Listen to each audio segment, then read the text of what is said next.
Bonjour à tous. Aujourd'hui, on va découvrir un nouveau sujet, des noces de l'agneau.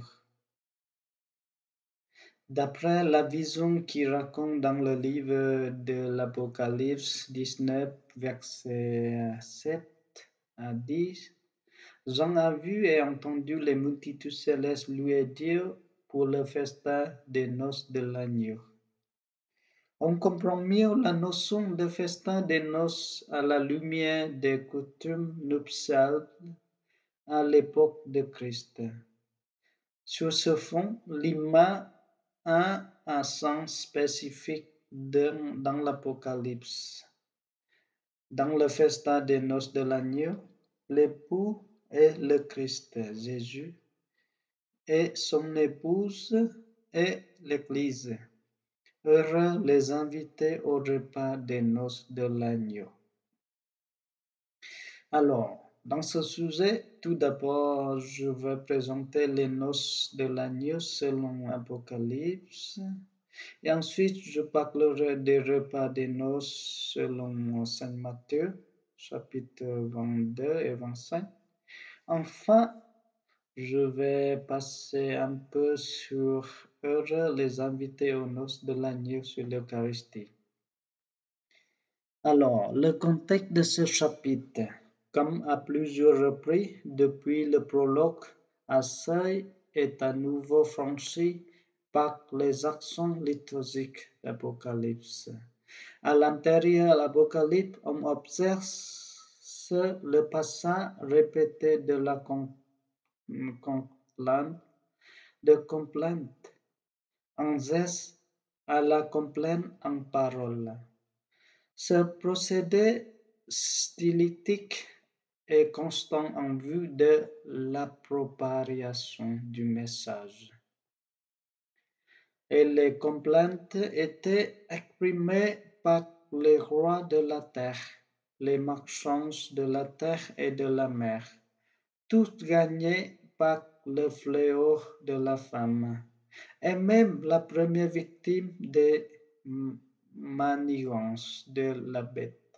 Il faut faire à présent place au contraire de la complainte, la louange, l'action de grâce, même des bénéfices, c'est-à-dire de cette libération des forces du mal au profit de la restauration de l'être humain en société selon le dessein créateur de Dieu. Alors, les trois premiers Alléluia dans Apocalypse 19, 1 à 4. Le fait que deux Alléluia se succèdent est significatif de l'Alléluia lui-même. On ne peut que répéter le maximum de ce qui fait plaisir. L'expression intraduisible est conservée dans la liturgie juive et chrétienne par un plan spécial aux psaumes et en particulier aux psaumes de louange. Alléluia exprime l'action de grâce qui n'a d'autre raison que Dieu lui-même. Louer Dieu pour Dieu parce qu'il est Dieu. L'Alléluia dont il s'agit ici est principalement celui de la louange des martyrs. L'Alléluia s'agit de ceux qui ont vérifié dans le chair, dans la vie et jusque dans la mort le salut de Dieu. Le contenu de ce premier Alléluia le dit en toute clarté. Il vaut la peine de la détailler. Le salut contrastant avec la perdition et la gloire contrastant avec la déchéance et la puissance contrastant avec l'idolâtrie de notre Dieu. Le deuxième Alléluia est plus bref. Il se contente de rappeler que le mal s'en va en fumée. Sa fumée est la fumée de la prostituée au féminin. Elle rappelle la signe symbolique de l'incendie dans le chapitre précédent. Malheur contraste avec heureux. Le troisième Alléluia, une voix sortie du trône, ne peut qu'exprimer la voix de celui qui est assis sur le trône, dont on vient de rappeler en toute clarté qui est Dieu. Louez notre Dieu.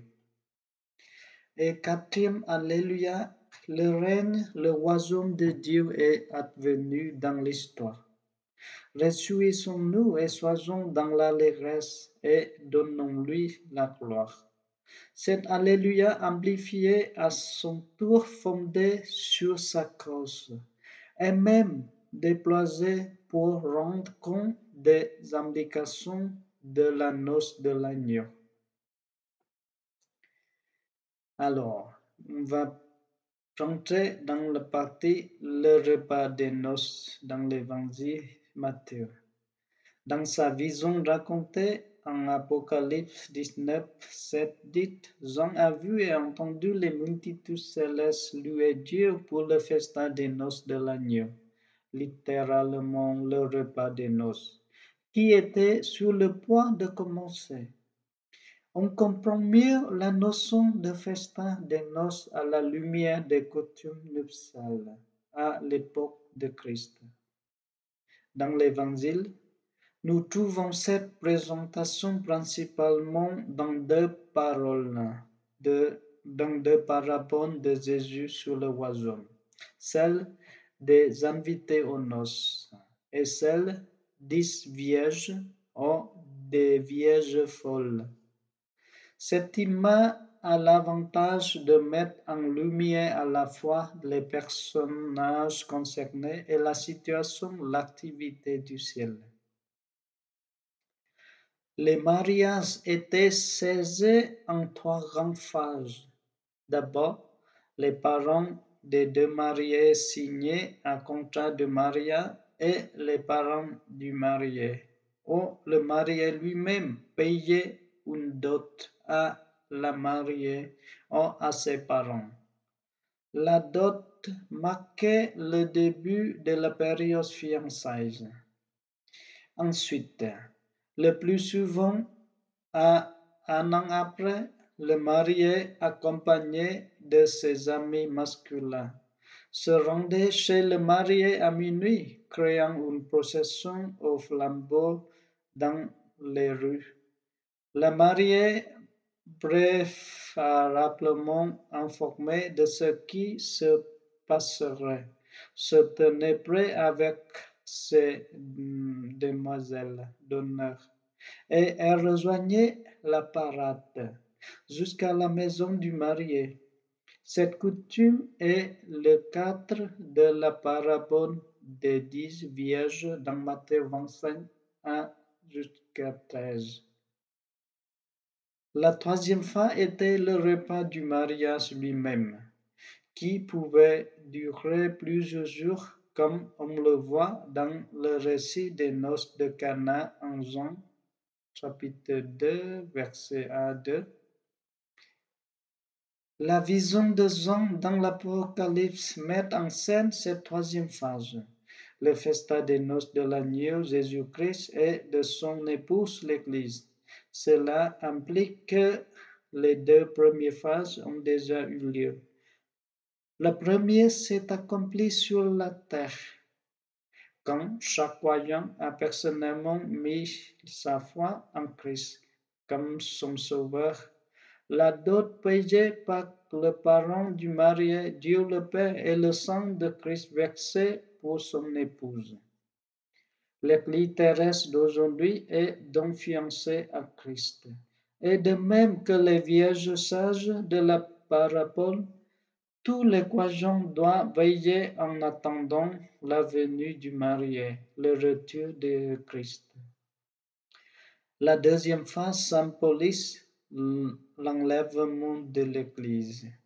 Quand le Christ viendra chercher son épouse et la prendra avec lui dans la maison de son Père. Le repas de mariage constitue l'étape finale. Nous pensons que le festin des noces de l'agneau aura lieu au ciel, entre l'enlèvement et le retour de Christ pendant la tribulation sur terre. L'Église ébue de Christ ne sera pas seule au festin des noces de l'agneau, mais il y aura d'autres convives, notamment les saints dans l'Ancien Testament, qui ne seront pas encore ressuscités, mais dont les âmes, esprits, seront au ciel avec nous, comme l'ange a demandé à Jean de l'écrire. Heureux ceux qui sont invités au festin des noces de l'agneau.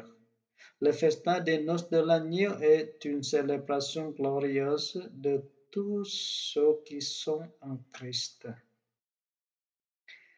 Maintenant, on va passer dans la dernière partie. Heureux les invités aux noces de l'agneau. Le Christ est présent dans l'Eucharistie pour consommer ses noces avec l'Église et chacun de nous. Il nous offre sa présence dans le pain et le vin de l'Eucharistie en vue de ses noces. Jean introduit son évangile dès le chapitre 2, par le récit des noces de Cana. Il nous indique ainsi quel est le projet de Dieu en Jésus, vivre une relation nuptiale des noces avec l'humanité. En effet, l'Ancien Testament avait déjà compris que la relation nuptiale, les noces, était la réalité humaine qui se rapproche le plus du type de relation que Dieu veut vivre avec nous. Ainsi, déjà, on peut parler de mariage à propos du mystère de l'incarnation. L'époux est alors le Verbe, l'épouse la nature humaine du Christ. En la personne de Jésus se rencontre dans une union indissoluble la divinité et l'humanité, l'union hypostatique. Les premières noces de Dieu avec l'humanité se réalisent en Jésus-Christ dans le sein de la Vierge Marie. Saint Augustin fait mention de cette dimension du mystère nuptial à propos du psaume 44. Il considère cette union du Verbe et de la chair humaine dans le sein de la Vierge comme une première étape de l'union mystique entre le Christ et l'Église. Fait vrai homme dans le sein de la Vierge Marie, le Verbe tout en restant Dieu acquiert la capacité d'une relation nuptiale avec l'humanité dont il partage désormais la condition. Mais c'est sur la croix que se consomment ces notes. Jésus se donne totalement comme dans un sacrifice de la nouvelle alliance. Par amour est le plus grand car il n'y a pas de plus grand qu'amour de donner sa vie pour ceux qu'on aime. L'Eucharistie qui actualise cet événement du don de la vie de Jésus sur la croix est le lieu où chacun est invité à entrer dans une relation nuptiale avec Dieu. Ceci est mon corps livré pour vous. N'est-il pas une manière de dire à nouveau il n'y a pas de plus grand amour que de donner sa vie? L'épousée avec qui Dieu en Jésus veut vivre ses noces est l'humanité tout entière dispersée dans le temps et l'espace. Mais en réponse de l'humanité à cette demande en mariage de Dieu est libre et nécessite l'adhésion, l'acquisition de chacun en particulier de se faire par le baptême. C'est la communauté de ceux qui ont répondu positivement à cet appel nuptial qui constitue l'Église. Les noces, la relation nuptiale vit à l'union la plus totale possible de deux personnes.